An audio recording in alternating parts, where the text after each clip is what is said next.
France Bleu Maine, 10h-11h, on cuisine ensemble. Sophie, Elie, Emmanuel Bourdeau. À Chantilly avec la crème des choux, c'est quand même pas mal quand on réfléchit, oui, Emmanuel. Je suis d'humeur badine ce matin, j'ai envie de rigoler. En plus, on la fouette, cette crème, donc avec la cravache. Bonjour à tous et bienvenue à table. On cuisine ensemble sur France Bleu Maine et on partage nos savoir-faire, nos recettes, nos souvenirs culinaires. Autour de quel menu ce matin, Emmanuel ? On va parler du blé, des blés anciens aussi, des fouets. On va parler des accords terre et mer aussi avec notre chef. Bref, comme d'habitude, on va se régaler. Et on vous attend avec vos propositions, vos recettes, vos souvenirs, puisqu'on partage tout ça autour de la table. Vos questions, vos recettes, votre avis, appelez-nous 02 43 29 10 10. On cuisine ensemble sur France Bleu Maine. Et bienvenue à Françoise Olivier. Bonjour Françoise. Bonjour Sophie. Vous êtes la présidente de l'association des Amis du Moulin de Rotrou. On l'appelle aussi Moulin de Robert, vous nous direz tout ça. C'est à Vasse. Je pense que les Sartois le connaissent assez bien ce moulin, mais il est très actif encore aujourd'hui, de plus en plus même. Grâce aux bénévoles, on va avoir l'occasion de parler de tout ça. Et bienvenue à Jérôme Foulard. Bonjour Jérôme. Bonjour. Le grenier à sel, restaurant au Mans avec la nouvelle carte qui arrive enfin. On en parlait hier avec les chefs depuis quelques jours. C'est vrai que le printemps, on tarde un petit peu et du coup, côté carte des restaurants, c'est la même chose. On hésite, parce qu'on est encore un peu dans les plats en sauce et on aimerait les quitter et faire quelques petits jus simples. Et voilà quoi. Et on va y passer, on va y venir. Les températures vont commencer à grimper un petit peu quand même. Terre et mer aussi ce matin, Emmanuel. Donc, exactement, avec des recettes, parce que en regardant la future carte du grenier à sel, je m'aperçois qu'il y a beaucoup d'alliances entre la terre et la mer.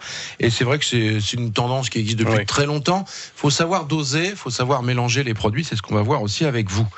Et on va faire de la farine aussi. Oui, avec Madame Olivier, je vais vous remettre le mérite agricole, moi, Madame Olivier. Ah, très bien.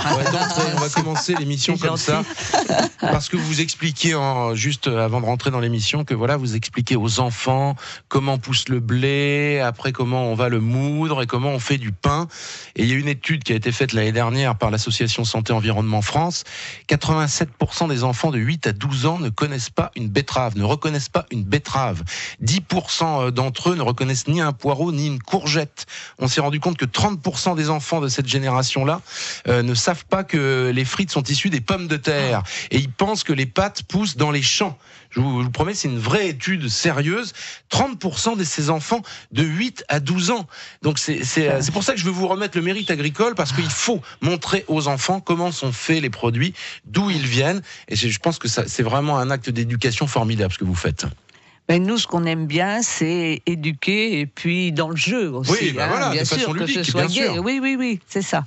Donc effectivement, on a toute une activité autour de l'alimentation au Moulin de Rotrou. Alors déjà, il y a l'école de Vasse qui vient jardiner tous les 15 jours.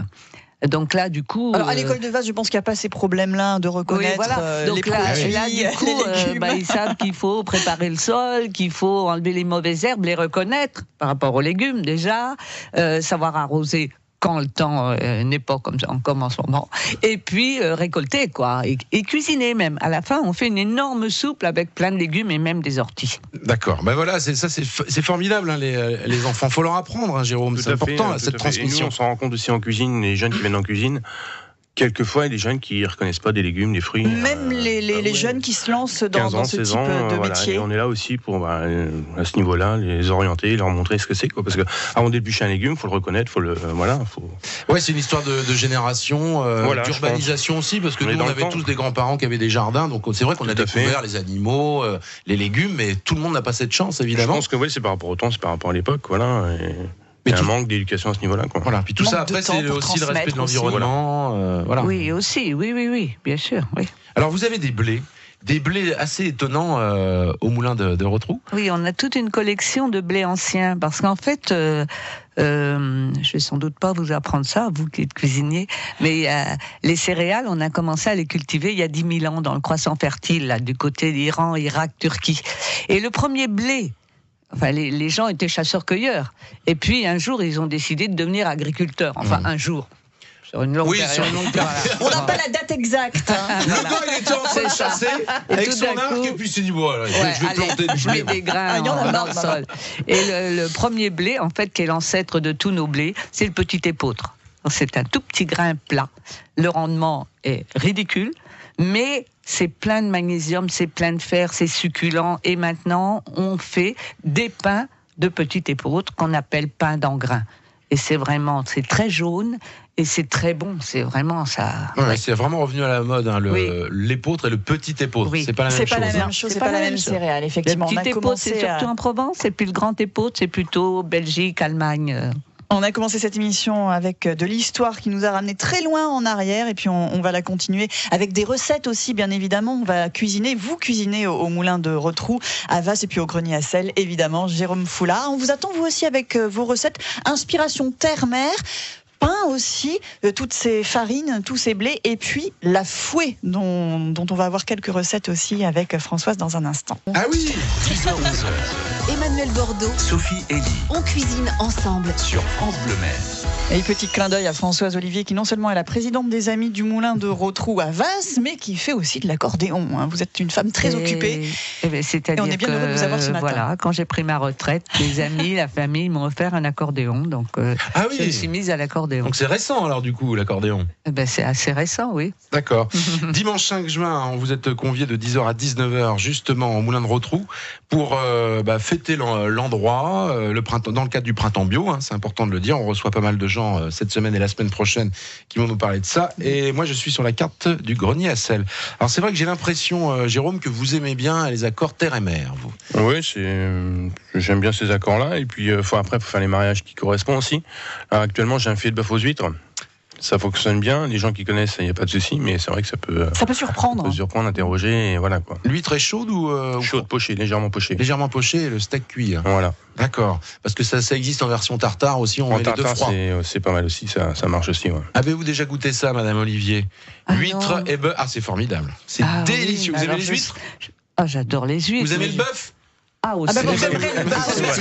Je serai obligée d'aller au grenier à sel. Ah, oui, mais c'est obligatoire. On pourrait imaginer mettre ça dans une fouée, pourquoi pas, puisque ce sera la fête des fouets, donc le 5 juin, la date que vous avez donnée, Emmanuel. Et puis dans une fouée, je suppose qu'on peut mettre un petit peu ce qu'on veut, a priori. On peut tout mettre, mais enfin. Pas n'importe quoi non plus. Oui, voilà. Les plats qui sont très raffinés comme ça, faut les garder tels quels. Voilà. Dans une fouée. Et puis nous, on essaie de mettre en valeur les rillettes de notre région. Eh bien oui. Tartare de thon, foie gras, saveur truffée. Voilà un accord terre et mer. Des encornets en persillade avec du jambon. Voilà. Mais non, mais en regardant votre carte, riz de veau et coquillage. Ça en fait pas mal. C'est beaucoup, finalement. Plus que vous n'imaginez, Jérôme. Vous ne vous en rendez pas compte. Ça va pas faire 3 ans, mais un peu plus de 2 ans et demi. Donc, on prend de l'assurance, on connaît nos clients. Et il y a des clients qui me disent, vas-y, fonce, va jusqu'au bout de tes idées. Oui, parce qu'en tant que chef, on n'ose pas toujours. Après, nous, ça fait que 2 ans et demi, donc on connaît la clientèle, mais on est aussi à l'écoute. Et là, j'ai quelques personnes qui me disent, vas-y, fonce, ce que tu fais, c'est bien. Si t'as d'autres idées, on y va, on te suit. Quoi. Voilà. Autre idée en entrée, justement, langoustine, un gazpacho de poivron et des framboises. Alors là, c'est pas de la... Encore d'autres associations. C'est terre et mer, mais pas côté viande. Voilà, c'est la terre avec la framboise avec une langoustine. Donc là, la carte n'est pas en place, mais j'ai déjà fait déguster à des clients qui m'ont dit, pas de souci, ça fonctionne. Vas-y. Alors, c'est quoi la recette exacte de ces langoustines? Poivron cuit au four à couvert pour enlever la peau. Et puis après, on les mixe avec un peu d'ail, comme un gazpacho, quoi. Et après, on l'adoucit parce que le poivron était assez fort, mais aussi la framboise vient adoucir la recette aussi. Quelques langoustines, et on fait une petite émulsion de petites chantilly à la framboise, au vinaigre de framboise. D'accord, ça doit être top. Voilà, avec des jeunes pousses. Ça doit pas être mal du tout. Je m'y mets en arrivant. Vous cuisinez beaucoup, Françoise? J'aime beaucoup cuisiner. Oui. C'est quoi vos plats préférés que vous aimez faire? Oh là là, alors moi, ce que j'aime, c'est inventer, quoi. Ah, de la créativité, donc, ça va plaire à Jérôme. Voilà. Je vais dans mon jardin, j'ai tiens, il y a ça qui a poussé là, tiens, hop, et puis je fais mon menu comme ça. D'accord, vous faites de la cuisine énergie. Alors, c'est quoi la cuisine énergie? C'est-à-dire que les aliments, quand ils sont passés dans le frigo ou dans un congélateur, ils ont déjà moins d'énergie à nous apporter, et puis ils perdent de la saveur. C'est de la cuisine en direct, quoi. Voilà, c'est de la cuisine en direct. Qu'on appelle aussi cuisine vivante, c'est ça, c'est alors le même genre de choses. Ça pourrait pas s'appliquer à une collectivité. Là, c'est parce qu'on est un couple, c'est facile, quoi. Et c'est aussi ce qu'on fait avec ces blés qu'on continue de faire vivre parce qu'ils ils auraient pu disparaître. Alors pas complètement, parce qu'ils étaient en réserve à l'INRA de Clermont-Ferrand. Mais ce sont des associations qui ont pensé qu'il était bien de les remettre dans le sol, parce qu'effectivement, tout évolue dans la nature. Les climats évoluent, il y a des champignons nouveaux, des bactéries nouvelles, des insectes nouveaux. Donc voilà, c'est bien aussi de les remettre dans le sol, parce que ce sont des blés qui ont peut-être des qualités dont on aura besoin un jour. Voilà, donc voilà, beaucoup de graines dorment un peu partout. On sait à Saint-Pétersbourg, il y a même dans le permafrost en Islande, il y a une collection de graines incroyable. Oui. Mais bon, c'est vrai que les variétés, elles sont quand même de moins en moins présentes dans nos champs, en ce qui concerne l'agriculture en général. En ce qui concerne les blés, c'est vrai qu'on est passé par une sélection du blé où il fallait que tous les blés soient à la même hauteur, les mêmes épis, que les grains se boulangent de la même façon. Voilà, c'était aussi une facilité. Oui, mais quelque part, on perd autre chose. On perd la biodiversité des blés qui est quand même fichtrement importante. Vous en avez 50 Alors nous, on en a 50, oui. Voilà. Ils sont alors comment, on a même l'Aegilops qui s'est marié avec un blé sauvage pour nous donner le petit épeautre dont je vous parlais. Donc on a même la graminée qui est avant le petit épeautre. Et ensuite, alors le petit épeautre a 14 chromosomes. Et puis, il s'est marié avec un autre blé, et ça a donné les blés durs, 28 chromosomes. D'accord. Et puis, les blés durs, c'est pour les pâtes et les semoules. Et ensuite, il y a encore eu un autre croisement qui a donné les blés tendres, dont on se sert pour faire le pain, 42 chromosomes. D'accord. Mais il faut laisser la nature se marier un petit peu. Voilà. Faut-il que ça pousse en terre ? Mariage au moulin de Rotrou à Vasse. Et puis la fouée, comment on la prépare ? Nous le saurons dans un instant. 02 43 29 10 10. On cuisine ensemble sur France Bleu Maine. On cuisine terre et mer au grenier à sel au Mans et on prépare de la farine pour faire du pain, pour faire de la fouée aussi. On est au moulin de Rotrou à Vasse, qu'on appelle aussi le moulin de Robert, Françoise. Qui est Robert ? C'est-à-dire que Robert, c'est mon papa en fait. Ah, voilà. D'accord. Je suis fille de meunier. Robert a été meunier avec Ginette de 1948 à 1986. Voilà. Et en 1988, on n'avait pas envie que ce lieu-là s'arrête de vivre. Ouais. Donc on a créé une association et on continue de le faire vivre par nos moyens, divers et variés. Donc ce sont les amis du moulin de Robert. Et le moulin de Rotrou, c'est le lieu, c'est le nom du site, l'adresse, on va dire. Voilà. Et tout ça, c'est à Vasse, c'est la même chose. Et il s'y passe beaucoup de choses, des activités, des animations, grâce aux bénévoles, bien sûr. La fouée, alors comment ça se prépare, ça, une fouée ? Alors la fouée, c'est comme une pâte à pain. D'accord. C'est une pâte à pain. On peut à partir de la recette de la pâte à pain, on peut un peu l'améliorer en y ajoutant un petit peu d'huile d'olive, en mettant 20% de farine de seigle, qui a un petit goût de terroir. On va peut-être choisir d'autres farines. Voilà, on peut varier avec les farines. Et donc c'est une boule de pâte que l'on met au milieu des braises bien chaudes, rien que ça, déjà. Et se forme une bulle à l'intérieur que l'on remplit de rillettes. Dès que la bulle est formée, on sort du four. Et on fourre. Voilà. Oh là là, on fourre le tout ce matin. Et puis, on peut mettre fromage divers, et on peut mettre aussi des confitures. Version sucrée aussi. Voilà, version sucrée aussi. On peut faire plein de choses. Le pain, c'est super important au restaurant, Jérôme. Oui, c'est important d'avoir du bon pain aussi. Faut un suivi surtout sur tout le menu, quoi. Oui. Est-ce que vous l'achetez, le pain, ou alors vous le faites ? Je le fais faire. Ouais, vous le faites faire. Ouais. Ça, j'aime bien.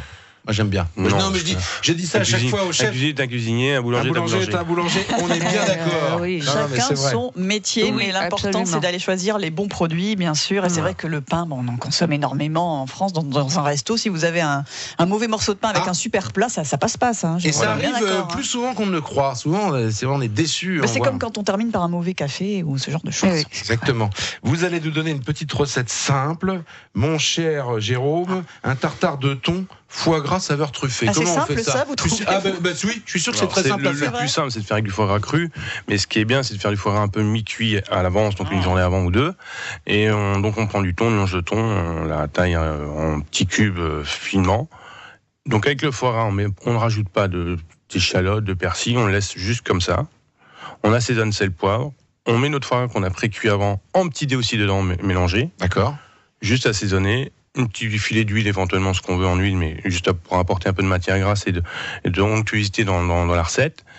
Et ce qui est bien aussi, c'est d'avoir un foie gras cru et faire des copeaux de foie gras cru dessus. Voilà, donc là, le foie gras, on le passe éventuellement au congélateur un petit peu avant pour faire les copeaux. Éventuellement, oui, pour que ça soit plus facile de faire des bons copeaux. Voilà.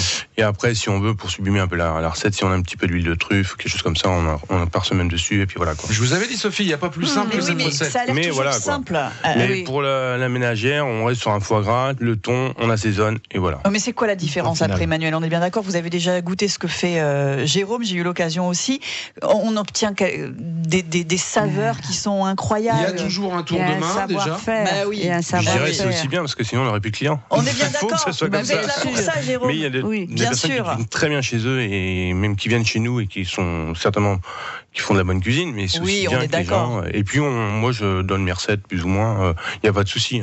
Voilà. Mais alors par contre, Jérôme, il a parlé d'assaisonnement, là, mais il n'a pas dit ce qu'il mettait dans l'assaisonnement. Et c'est là que ça va jouer la différence. On les connaît, moi je les connais par cœur, les gars. Les papilles, mais voilà. Il faut bien garder ses secrets. Oui, bien évidemment. Il y a quelques secrets, mais voilà. Après, c'est l'assaisonnement, c'est sur si c'est plus ou moins salé. Ça, vous allez mettre 2 personnes qui vont assaisonner un tartare. C'est aussi au feeling et c'est à la personnalité de toute façon que vous allez. La personnalité, c'est le palais de la personne qui va dire. Ce qui est incroyable, c'est que moi, voilà, le samedi, je vais dans la cuisine des chefs. Oui. Je les vois faire sous les yeux. Je refais à la maison, c'est pas pareil. Mais non, vous aurez pas la même chose. Pourtant, je vois tous les ingrédients, les tours de main, les temps de cuisson. Et j'ai pas le. Parce que la cuisine, c'est aussi de l'humain, Emmanuel. Oui, mais il n'y a pas que ça. Il y a du métier. Il y a du métier derrière tout ça. Voilà, il y a des maîtrises de cuisson et tout ça que nous on n'a pas évidemment à la maison. Est-ce que vous aurez quand même une petite recette pour nous peut-être? Ça sera quoi? Alors très simple, avec de la lotte et des fines tranches de poitrine fumée. On va faire ça en petites brochettes. Vous allez voir une petite sauce. Bah bien sûr. C'est dans un instant sur France Bleu Maine. 10h 11h. Emmanuel Bordeaux, Sophie Elie. On cuisine ensemble sur France Bleu Maine. Nous sommes avec Jérôme Foulard, c'est le chef du grenier à sel. Au Mans, Françoise Olivier, la présidente de l'association des amis du moulin de Robert ou moulin de Rotrou à Vasse. Et on est parti sur la recette d'Emmanuel Bordeaux, terre et mer. Avec de la lotte et des fines tranches de poitrine fumée. Ça va être vraiment très très simple. On va prendre un filet de lotte, environ 600 grammes, et on va couper ça en tronçons, en 8 morceaux. Faut pas que ça soit trop gros. Et moi, je sais pas ce que vous en pensez, Jérôme, mais la lotte juste poêlée comme ça, je trouve que c'est vraiment là où elle est la meilleure. Voilà, tout à fait. Parce que souvent, on a l'habitude des lottes à l'armoricaine, où c'est cuit très longtemps. Et j'ai souvent mangé chez Tata Yvette, moi, un bout de caoutchouc. Mais oui, mais actuellement, j'ai une lotte au restaurant, et paradoxalement, ça marche pas beaucoup. D'accord. Parce que c'est pas une lotte à l'américaine, c'est question d'habitude encore question une fois. d'habitude, donc c'est. Donc tentez l'expérience et vous verrez que c'est délicieux.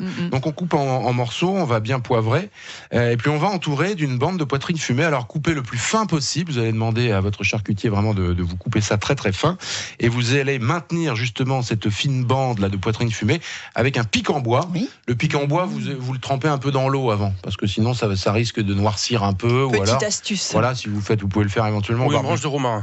Végétal. C'est naturel. Très bien. Le romarin rapporte aussi un petit. Et ça va rapporter le goût. Vous voyez la différence entre un amateur et un professionnel? Bien sûr. On a la preuve, ce matin. C'est normal. Pour l'assaisonnement, on va faire réduire un peu de vinaigre de Xérès. Moi, j'aime beaucoup ce vinaigre, qui est un vinaigre très acide, mais qui est sympa. Et on va un peu modifier avec un peu de sucre. On va faire réduire comme ça pour avoir une sorte de petit caramel, voyez-vous, caramel de Xérès. Et puis à la fin, on mettra quelques brins d'aneth. Donc c'est très simple. Vous avez vos médaillons avec le pic comme ça. On va faire ça. La recette, ils mettent dans l'huile. Moi, je veux plutôt le faire au beurre. On va faire beurre. Ouais. Alors, ce qu'il faut, quand on fait une recette au beurre, c'est en mettre un énorme morceau. Faut pas avoir peur, parce qu'après on va l'enlever le beurre. Donc l'excédent. Oui, parce que on va pencher un peu comme ça poêle. On fait mousser le beurre, pas trop chaud, et on vient arroser comme ça. Parce qu'il faut pas que ça crame. Non, faut pas que ça crame. Justement, vous mettez un peu d'huile dedans pour que ça évite de cramer. Et puis comme ça, nourrir la lotte, quoi. Vous venez nourrir. Après, vous enlevez l'excédent évidemment. Vous épongez même dans un petit papier absorbant. On va servir et on va mettre autour comme ça cette petite réduction de Xérès avec un petit peu. Vous aurez comme ça un petit caramel. De l'aneth parsemée dessus, et ça vous fait un plat sympa pour l'accompagnement. Oui, qu'est-ce qu'on va mettre avec tout ça? Je sais pas, j'y ai pas pensé, alors on va demander à Jérôme. On peut mettre quelques fèves, quelques petits pois, Ah oui, très bien. Si ça arrive, ça peut être sympa. Comment on va les cuisiner, les petits pois ou les fèves? Alors tout simplement, c'est pareil, cuit à l'eau, bien salé, mais moi je mets pas. Là, on a la lotte, le lard, on a la sauce au caramel avec le Xérès. Ça sert à rien d'apporter autre chose. Mais il faudra que ce soit un petit peu croquant. Croquant, on les laisse bien verts, croquant, oui. Voilà, les premiers légumes vraiment du printemps, là, fèves et petits pois, avec du vert dans l'assiette, avec le côté un peu orange, vous voyez, du fumé, avec la lotte bien blanche. On voit l'assiette, là, ça y est, on a le décor. Et puis un petit morceau de pain cuit au moulin de Rotrou à Vasse pour saucer tout ça. Oui, qu'est-ce que vous en pensez, Françoise ? C'est pas mal, ça, dites donc. Un pain de petit épeautre, par exemple. Et ben voilà. C'est parfait. Et puis un petit coup de janière. Ben oui, il ne faut pas oublier ça. Au moulin de Rotrou, le 5 juin, à Vasse, pour la fête des fouets, vous allez préparer ces fouets en direct devant le public ? Ah oui, on prépare un petit peu de pâte à l'avance, oui, bien sûr, pour commencer à cuire le matin. Mais après, on prépare la pâte devant les gens. Et on fait cuire devant eux aussi, et voilà. Et on fait cuire dans quoi ? Alors, on fait cuire dans un four à bois. Oui. Bien sûr. On prépare. Déjà, on le chauffe la veille parce qu'un four à bois, ça demande d'être chauffé à l'avance. Et puis, on fait un bon feu. Pour avoir des braises, faut avoir des braises bien incandescentes au moment où on fait cuire les fouets. D'accord, ouais, c'est une cuisson où il faut vraiment de la chaleur dans le four. Vraiment. Et ça cuit très rapidement, je crois. Ah, ça cuit très rapidement. Ça chauffe longtemps, mais après ça cuit. Ah oui, ça. On n'a rien de temps. Oui. 5-6 minutes, quoi. 5-6 minutes, voilà. Oui. Et après, hop, on met dedans le fromage, voilà. comme ça avec la chaleur. Voilà. C'est délicieux, ça. Ça va être c'est une simplicité, bon. Mais alors, c'est bon, ça. Aussi, si vous connaissez le moulin de Rotrou à Vasse, si vous avez mangé au grenier à sel au Mans, si vous avez une question à poser à nos invités, c'est maintenant, ou une recette à nous donner. On est sur Terre et Mer, et puis les fouets aussi ce matin. 10h-11h. On cuisine ensemble sur France Bleu Maine. Et il nous reste 3 petites minutes pour faire le tour des actus de nos invités, mais on a quand même aussi un peu de temps pour parler au moins des intitulés des desserts du grenier à sel.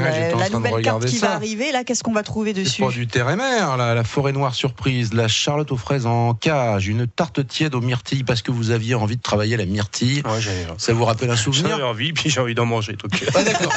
Mais c'est ça part souvent de ça, de cette impulsion du chef qui se dit que c'est un souvenir, ça, la tarte aux myrtilles. Oui, voilà, ouais, j'ai un ami qui est à Clermont-Ferrand. Voilà. Quand je vais là-bas, je vais chercher ma tarte aux myrtilles. Voilà, dans les Vosges aussi, on appelle ça la brimbelle. Ça, c'est magnifique, la myrtille. C'est vraiment délicieux. Si on peut avoir de la myrtille sauvage, voilà. C'est votre ami qui va faire le voyage depuis Clermont. Depuis Clermont. Il m'envoie du jambon déjà, donc. C'est déjà pas mal. Et puis forêt noire, Charlotte, ça c'est des desserts classiques, mais je suppose que vous mettez votre touche de créativité. Avec Arnaud, mon second qui s'y prête. Voilà, puis on salue juste Frédéric, votre associé, qui est un vrai sommelier, si vous voulez. Qui travaille aussi, voilà, quand j'ai Emmanuel Carte, lui il travaille aussi pour ses vins derrière, pour essayer de faire le mariage, quoi. Voilà. Et puis on salue aussi Julie, qui est la nièce de Jérôme, et qu'on connaît bien ici. Julie Foulard, qui est à l'accueil, ici, à l'accueil. Voilà, très régulièrement. Et c'est son tonton. Elle a de la chance, on a un tonton comme ça. Formidable. Quand même. Oh là là. Françoise, la fête des fouets, ce sera le dimanche 5 juin au moulin de Rotrou, à Vasse, dès 10h le matin jusqu'à 19h. On va donc bien sûr déguster des fouets toute la journée, et puis il y aura plein d'animations aussi. On aura aussi des desserts. On aura des crêpes. Comme dessert, des crêpes, super. Des crêpes. Parfait. Des crêpes. Vous allez faire les crêpes aussi, les bénévoles. Blé. Voilà. Et l'accordéon, vous sortez l'accordéon ce jour-là, Françoise, ou pas ? Oui, à 16h, oui. Si on lui demande, oui, elle sort l'accordéon. Dernière question pour François, c'est votre voiture, elle est comment votre voiture ? C'est quoi comme marque ? C'est une Fiat bleu clair. Une Fiat bleu clair. Alors ça, c'est avis au service municipal de la ville du Mans. Françoise est garée place des Comptes du Maine et elle va être un tout petit peu juste au niveau du timing. Donc faites quelque chose, faites un effort. Elle arrive. N'alignez pas tout de suite. On va la libérer, Françoise. Toutes les infos, bien sûr, pour cette fête des fouets, ce sera sur francebleu.fr. Vous pouvez écouter et même regarder cette émission Cuisine Ensemble. Et le grenier à sel, l'adresse aussi. Bio, absolument, pour la fête des fouets. Et nous avons un blog, il suffit de taper le moulin de Rotrou. Et on a toutes les informations. C'est impeccable. Voilà. Les coordonnées de Jérôme Foulard, merci beaucoup Jérôme. Et puis la recette d'Emmanuel aussi, qu'on va peut-être mettre sur francebleu.fr. Votre lotte Terre et Mer. Exactement, ça sera mis. Ça sera fait. Je compte sur vous, merci beaucoup. À bientôt. Au revoir, merci. France Bleu Maine, on cuisine ensemble. Et ce sera andouille et andouillette demain. Voilà, on va faire l'andouille, ça change pas. Tous les jours on la fait, on fait un peu l'andouille, mais là on va la déguster. On va vraiment la faire là. Avec des recettes signées Jean-Marc Vollet. Et puis nous avons un grand spécialiste de l'andouille et de l'andouillette, et pas seulement. Il fait notamment Patrick Lehoux, des rillettes de bœuf qui sont remarquables. Patrick Lehoux, boucher charcutier à Saint-Vincent du Lourouer. Nos invités demain. À partir de 10h sur France Bleu Maine.